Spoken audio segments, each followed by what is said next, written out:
Assalamualaikum warahmatullahi wabarakatuh.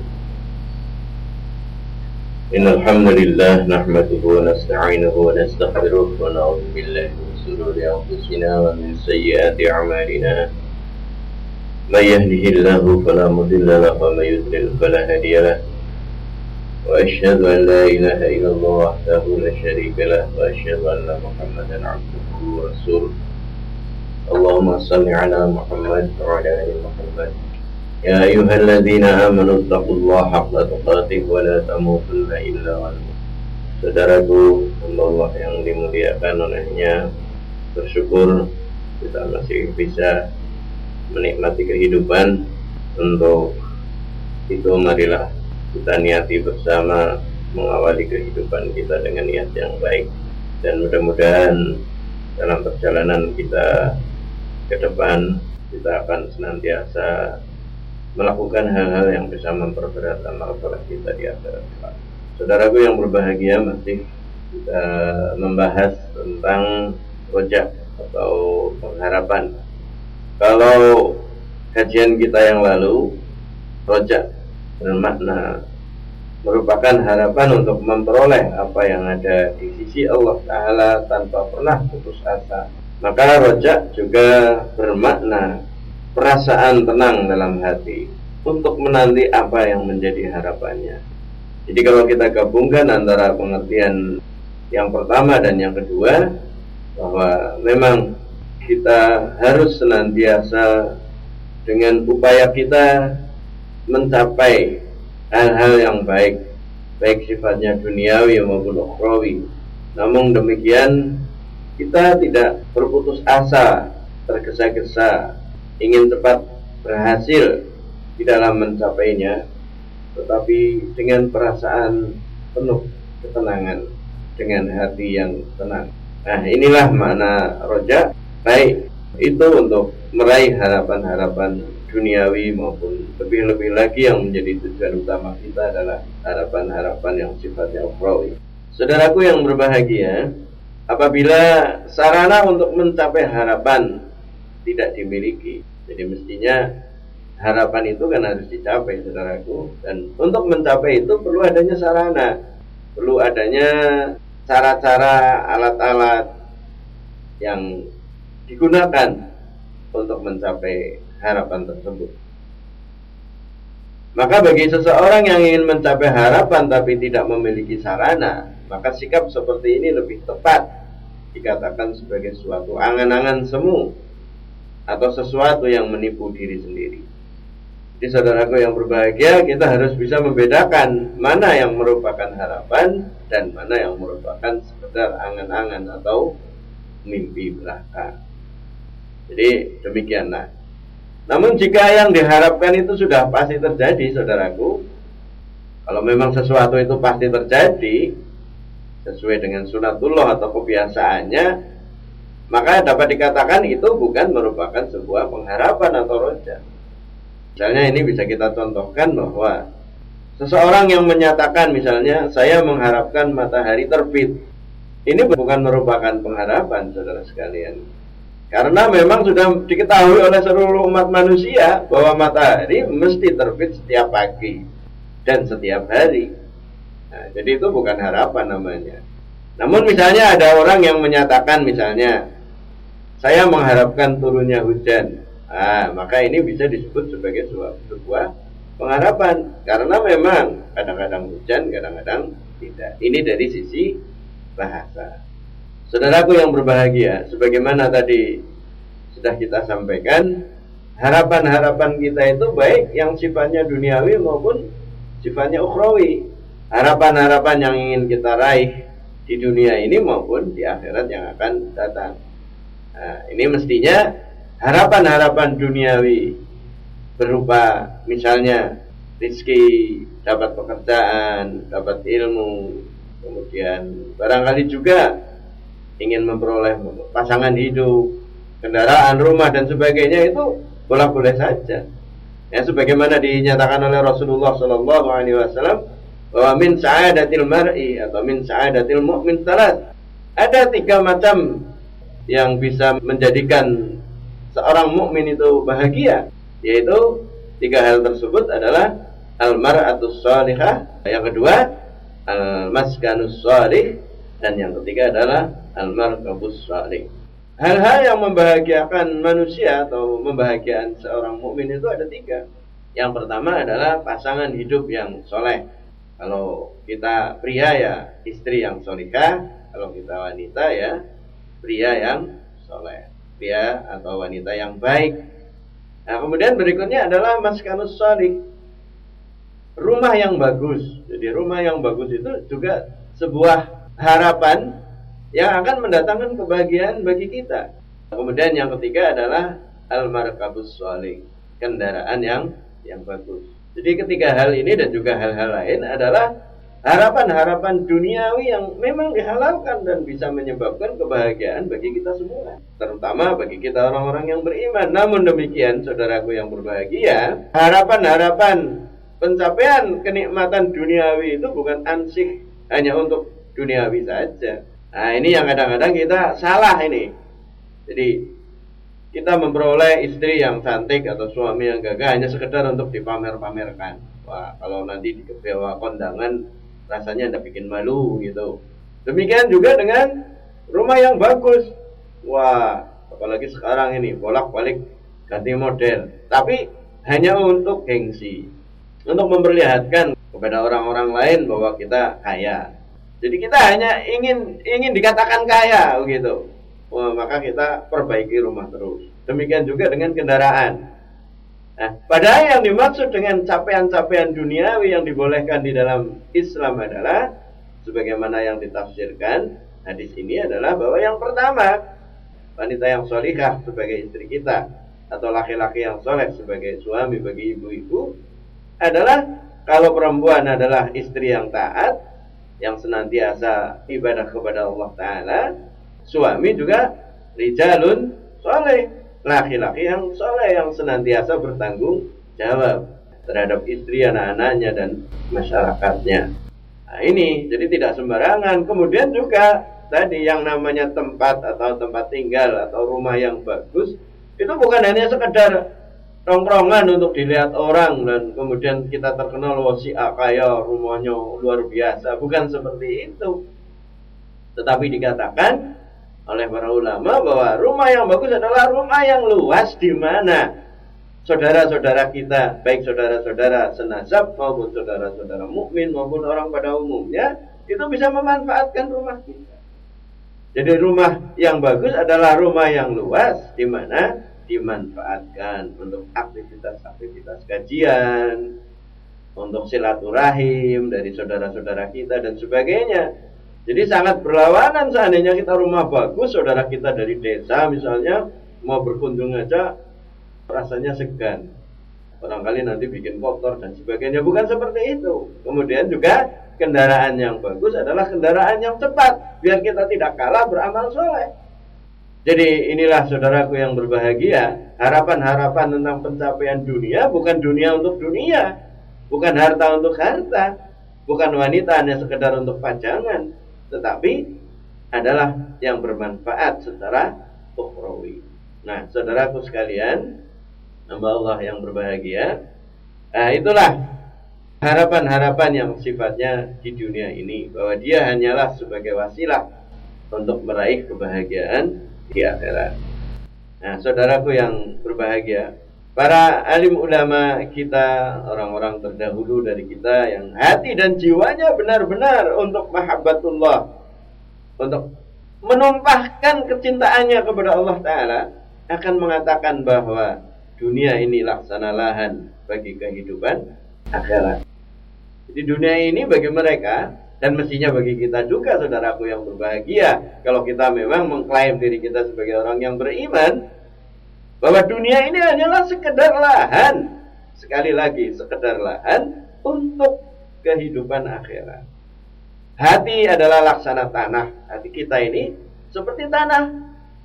Kemudian iman adalah laksana benih yang disemai atau disebarkan di atas tanah itu.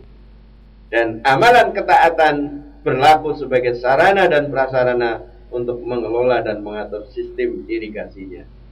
Jadi diibaratkan, saudaraku yang berbahagia, harapan ini tadi ya mestinya tadi bagaimana kita menuju ke akhirat, kebahagiaan hakiki. Ya. Jadi kita jangan pernah berpikir lah kok nantilah gampang. Ya kalau kita semua bisa menahan tidak mati hidup selamanya, ya boleh saja. Nah, padahal sebenarnya secara hakiki akhiratlah yang sedang kita tuju. Sebab detik demi detik yang kita lewati, ya, jam demi jam yang kita lewati, hari demi hari yang kita lewati, sebenarnya tiada lain adalah dalam rangka kita memperdekat ke alam akhirat. Jadi ini jangan sekali-kali diingkari ini. Jadi sebenarnya kita lagi berjalan menuju akhirat. Sehingga dikatakan oleh Rasulullah SAW, kita semua hidup di dunia ini sebenarnya seperti apa? Seperti lagi mengadakan journey. Long journey, jadi perjalanan yang panjang lah, ya. Nah, kita di dunia ini sekedar sedang rohah, istirahat sementara. Nah, kadang-kadang justru banyak orang yang terlena karena enak sedang istirahat, barangkali anginnya luar biasa, sepoi-sepoi, makan kenyang dan sebagainya, maka tidur. Nah, justru kita terlena di dunia ini sehingga nanti kita kaget tatkala kita dipanggil oleh Allah Subhanahu wa Ta'ala. Nah, kemudian dikatakan bahwa dunia ini merupakan lahan, hati adalah merupakan tanah, iman kita merupakan benih, dan amal adalah merupakan pupuknya, sarana-sarana atau sarana prasarana, baik air dan sebagainya. Nah, saudaraku yang berbahagia, hati yang terperdaya dan lebih condong pada kehidupan duniawi serta tenggelam dalam keindahan yang semu adalah laksana tanah yang gersang. Di mana ya kita tahu mestinya di atas tanah yang gersang ini tidak akan tumbuh sebatang tanaman sekalipun. Dan hari kiamat adalah masa depan kita, saudaraku yang berbahagia. Seseorang mestinya tidak akan memanen kecuali yang dia tanam. Jadi kita tidak bisa mengharapkan memanen sesuatu yang bukan milik kita. Dan ini jelas sebagaimana yang dinyatakan oleh Allah Ta'ala di dalam Al-Quran. Wa allaisa lil insani illa ma syaa. Seseorang tidak memperoleh kecuali yang dia usahakan. Jadi jangan pernah berharap kita. Namanya harapan kosong. Tidak ingin capek, jadi orang yang sukses. Tidak ingin taat kepada Allah Ta'ala, maunya kita masuk surga. Katanya Allah Maha Pengampun, Maha Penyayang. Lah sudah nanti, kalau istighfar saja sudah selesai semua. Atau nanti nunggu saya sudah tua, saya beribadah. Nah ini ya tidak bisa seperti itu. Karena tadi tidak mungkin seseorang memanen hasil tanpa dia menanam. Wa allaisa lil insani illa ma syaa. Tidak akan memperoleh seseorang kecuali yang dia usahakan. Saudaraku yang berbahagia, tidak ada satu benih pun yang dapat tumbuh selain benih keimanan. Dan sulit dibayangkan suatu iman akan bermanfaat sementara hati dan akhlaknya tercela. Jadi ketiga-tiganya ini tanahnya harus subur. Jadi hati itu juga harus yang baik. Kalau hati kita kotor, nah, saudaraku sekalian, kita sudah pernah membahas tentang jenis-jenis hati. Ya, ada hati yang mati, hati yang sakit, dan hati yang sehat. Kalau hati kita mati atau sakit ya tidak ada manfaatnya. Seberapapun baiknya benih yang akan kita tanam, yaitu iman yang bagus, ya benih yang bagus. Tetapi kalau hatinya rusak, akhlaknya rusak, ya tidak ada manfaatnya. Kemudian yang ketiga tadi, walaupun lahannya, tanahnya bagus, subur, kemudian benihnya bagus, tetapi kalau sarana yang lain tidak ada, ya, yang berupa ketaatan, amal soleh, ya bagi tanaman tadi adalah ya perawatan, pupuk, irigasi dan sebagainya. Nah ini, jadi sebagaimana suatu benih tidak mungkin tumbuh di tanah yang gersang dan tandus.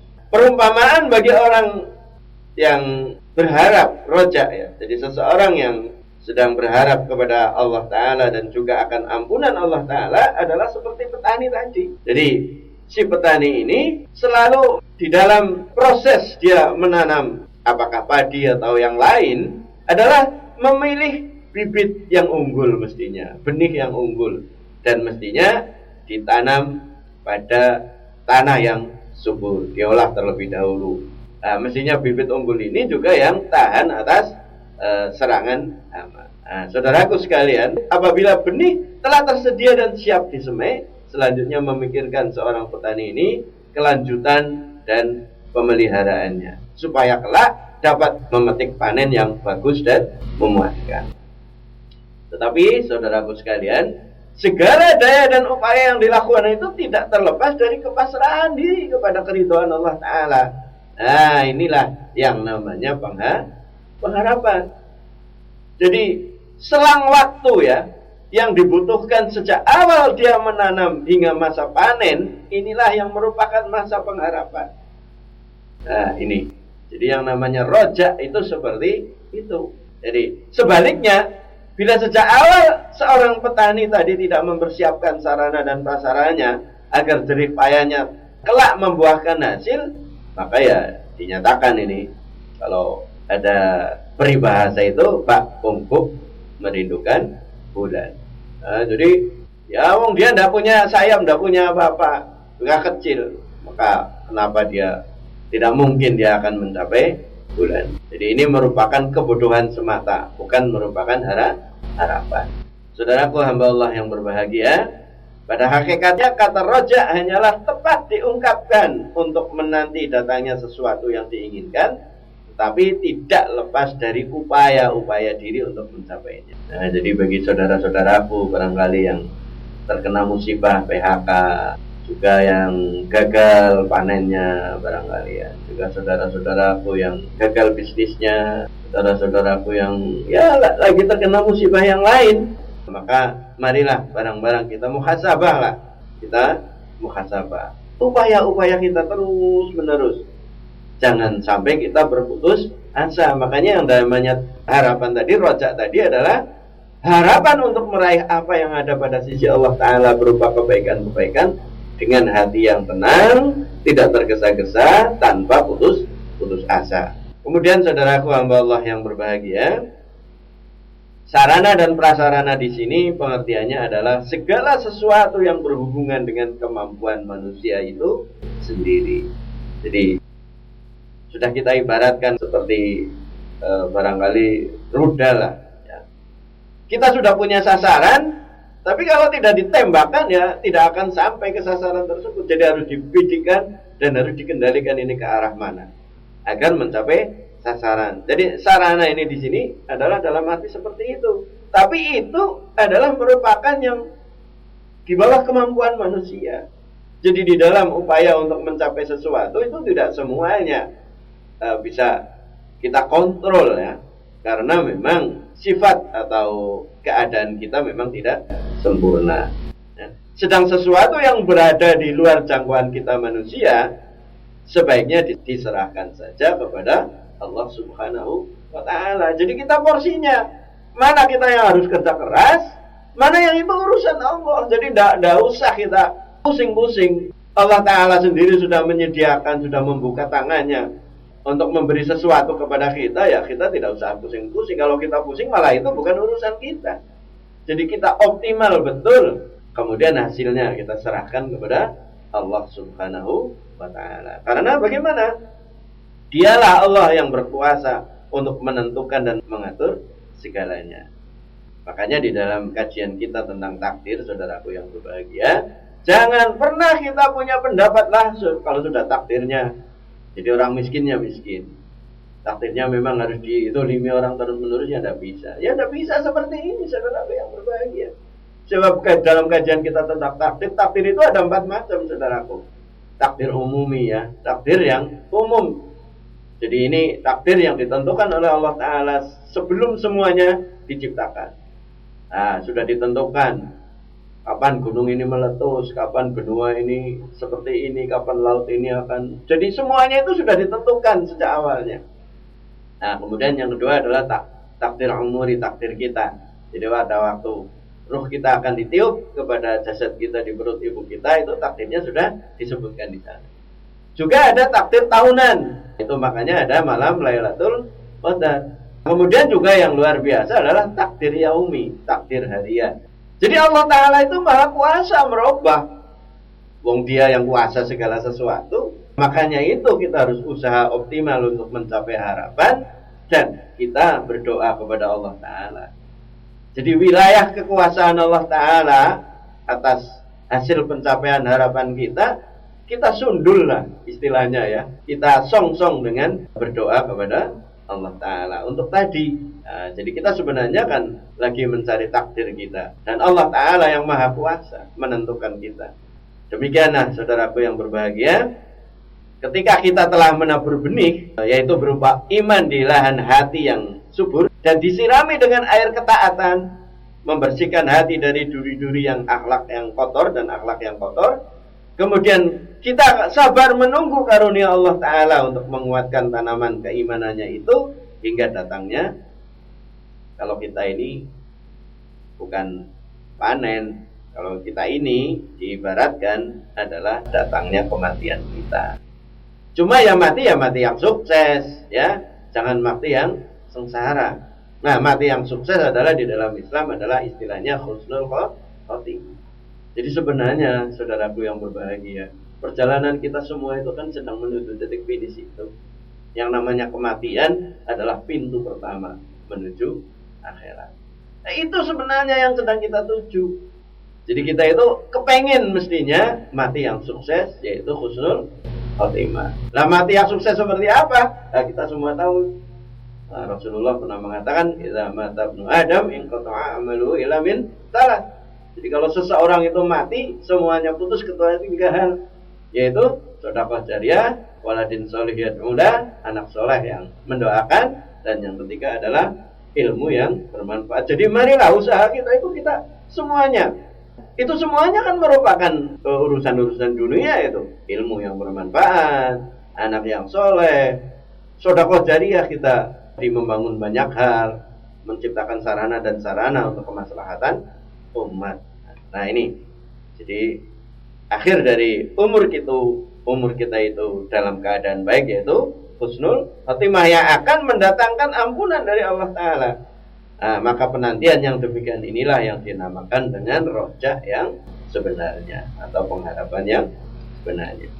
Saudaraku hamba Allah yang berbahagia, Allah Ta'ala berfirman di dalam Al-Quran, A'udzubillahi minasyaitonirrajim, Innal ladzina amanu wal ladzina hajaru wa jahadu fi sabilillahi ulaika yarjuna rahmatullah.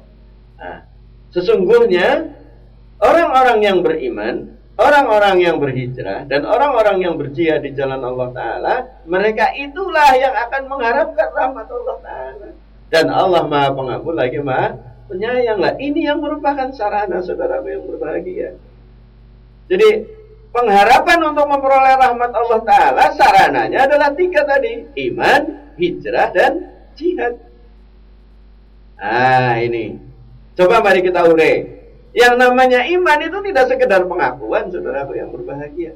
Al-imanu tasdiqun bil qalbi wa iqrarun bil lisan dan amalun bil arkan.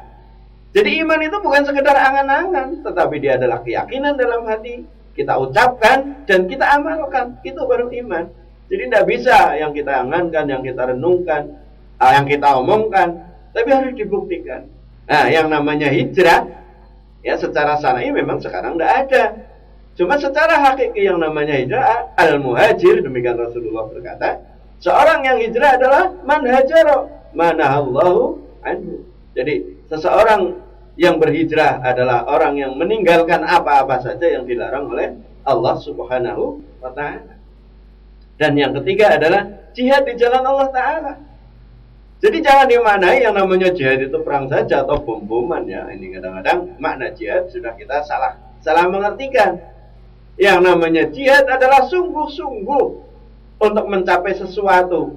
Tetap istiqomah, berpegang teguh kepada paugeran-paugeran Allah Ta'ala dan Rasulullah. Dan yang namanya jihad di samping sungguh-sungguh untuk mencapai sesuatu, juga untuk sekuat tenaga menghindari kemaksiatan, sekuat tenaga untuk menghindari hal-hal yang sifatnya bertentangan dengan apa yang diinginkan oleh Allah Ta'ala. Jihad ini macam-macam ya. Ada bil mal, dengan harta, bil lisan, dengan lisan, kemudian dengan diri kita, Jadi semuanya lah. Nah, inilah 3 hal. Jadi jangan sampai kita punya harapan hidup kepenak, ya, sebagaimana yang sering dikatakan sama anak-anak muda itu kecil dimanja, ya, muda poya-poya, sudah tua kaya raya, mati masuk surga. Ini surganya sampai dulu gitu ya. Jadi tidak mungkin itu orang hidup seperti itu. Makanya marilah kita, kalau kita punya pengharapan tadi, iman, hijrah, dan jihad. Nah, ini sesuatu yang tidak bisa dilepaskan. Nah, saudaraku yang berbahagia, mereka yang disebut di dalam ayat tadi, itulah yang berhak untuk berharap memperoleh rahmat Allah Ta'ala. Dan barang siapa yang rojaknya atau pengharapannya mengarah pada jalan ketaatan dan mencegahnya dari kemaksiatan, maka itulah esensi dari rojak atau pengharapan. Barang siapa yang rojaknya itu justru mengajak pada perbuatan yang dimurkai Allah dan menenggelamkan diri dalam kemaksiatan, maka itu adalah suatu tindakan yang bodoh dan sia-sia. Nah, saudaraku yang berbahagia, untuk menutup kajian kita kesempatan kali ini ada beberapa usaha yang harus disertakan pada pengharapan. Biar pengharapan kita itu bukan hanya sekedar angan-angan kosong belaka. Jadi, orang yang berharap akan meraih sesuatu, seyogyanya harapan itu diikuti pula dengan 3 hal. Yang pertama, yang mengikuti harapan kita adalah mencintai sesuatu yang diharapkan. Nah ini, jadi kita tadi, misalnya tadilah soal urusan dunia saja lah, ya kita ingin wanita yang solihah, ya kita harus mencintai dia. Kita ingin jannah, ingin surga, ya kita harus mencintai. Ya, bagaimana mungkin, dan kenikmatan-kenikmatan yang lain. Jadi yang pertama itu mencintai sesuatu yang diharapkan. Nah, kemudian yang kedua, rasa takut atau khauf akan gagal memperolehnya. Jadi tadi harapan kita yang amat sangat adalah rahmat dari Allah Ta'ala. Sebab saudaraku yang berbahagia, amal kita yang kita sudah luar biasa, konon katanya menurut perasaan kita, ya saya ikut sholat, bangun pagi, ikut pengajian, juga amal soleh ini dan sebagainya. Saudaraku yang berbahagia, ketahuilah bukan itu semua yang menyebabkan kita masuk jannah. Jadi bila dibandingkan dengan karunia Allah Ta'ala yang diberikan kepada kita dan pengabdian kita kepada Allah Ta'ala itu belum sebanding apapun. Ya, barangkali ya orang katakan itu ya belum apa-apanya lah. Jadi untuk meraih jannah itu semata-mata hanya rahmat Allah Ta'ala. Sehingga tatkala Nabi ngomong seperti itu juga dikatakan oleh sahabat, termasuk engkau ya Rasulullah, bukan karena amalmu engkau masuk jannah. Betul. Saya juga seperti itu. Semuanya hanyalah rahmat dari Allah Ta'ala, pengampunan dari Allah Ta'ala. Maka marilah saudaraku yang berbahagia, kita ingin meraih rahmat Allah Ta'ala tadi, pengampunan Allah Ta'ala, kebahagiaan. Nah, kita makanya harus mencintai yang pertama tadi. Yang kedua, kita khawatir jangan-jangan ini tidak bisa tercapai ini. Yang ketiga adalah bertekad sepenuh hati untuk mencapainya. Ya, jadi bukan sebaliknya, justru kita khawatir, malah sudah tidak usah, tidak mungkin. Tapi kita justru harus mengeluarkan semua kemampuan kita untuk bisa meraih harapan-harapan tadi. Ya. Nah, adapun harapan yang tidak diikuti dengan hal-hal tersebut, yang pertama dicintai, yang kedua khauf, yang ketiga upaya optimal, maka itu termasuk khayalan belaka, angan-angan belaka. Yang pada akhirnya antara harapan dan angan-angan menjadi sangat berbeda. Nah, saudaraku yang berbahagia, setiap yang memiliki rojak, ya, memiliki pengharapan, maka dia akan takut gagal untuk meraihnya. Sebagaimana orang yang berjalan di suatu tempat, jika ia takut maka ia akan percepat langkahnya. Tapi bukan untuk langkah lari ini, menghindari seperti tadi kita bahas bersama. Tapi kita percepat jalan agar bisa dilewati, ya, supaya kita lekas sampai di tempat tujuan. Nah, ini kadang-kadang yang tidak ada pada kita ini. Jadi bagaimana mungkin akan mencapai kalau kita sudah takut, dipagari dulu dengan berbagai rasa takut. Kalau ini begini, kalau ini begini. Nah, kalau ini tidak boleh, saudaraku yang berbahagia. Ada 2 hal, seandainya dan kalau. Nah, seandainya itu sudah lewat, kalau itu nanti urusan Allah Ta'ala. Maka kita mestinya harus memperhatikan, merenungkan apa yang pernah dikatakan oleh Rasulullah SAW berikut ini. Bahwa Rasulullah SAW pernah berkata, man khofa, barang siapa merasa takut, adraj, maka ia percepat jalannya. Wa man adraj balaghal manzil. Ya, dan barang siapa yang mempercepat jalannya, maka ia akan segera sampai ke rumahnya. Ala inna sil'atallahi ghaliyah. Ketahuilah bahwa barang perniagaan Allah itu mahal harganya. Ala inna sil'atallahi al-jannah. Apa itu yang mahal harganya? Tiada lain adalah jannah. Jadi tadi saudaraku yang berbahagia, marilah di dalam mencapai jannah ini, kebahagiaannya hakiki ini, jannah otomatis di akhirat kelak. Ya, tetapi kita kan sering dianjurkan untuk berdoa Rabbana atina fid dunya hasanah wa fil akhirati hasanah wa qina adzabannar. Cita-cita yang mulia semuanya harganya mahal. Ya, maka tadi 3 hal harus kita mencintai, kemudian yang kedua khawatir kita tidak akan bisa mencapainya, tetapi kekhawatiran kita itu bukan menjadikan kita mundur, tetapi yang ketiga kita harus mengeluarkan kemampuan kita. Jadi muhasabah, evaluasi, memperbaiki dan seterusnya. Nah, demikianlah saudaraku hamba Allah yang berbahagia, kajian kita untuk kesempatan di hari ini. Kita masih ada satu seri tentang rojak atau pengharapan ini yang mudah-mudahan akan dapat kita bahas di waktu yang akan datang. Minta maaf apabila ada keliruan dan kesalahan dalam majelis kita, dan sekali lagi marilah kita berdoa kepada Allah Ta'ala apabila ada kekeliruan dan kesalahan dalam majelis kita ini, mudah-mudahan bisa diampunkan dengan doa kafaratul majlis. Subhanakallahumma wa bihamdika asyhadu an la ilaha illa anta astaghfiruka wa atubu ilaik. Wal 'afwu minkum billahi taufiq wal hidayah. Assalamualaikum warahmatullahi wabarakatuh.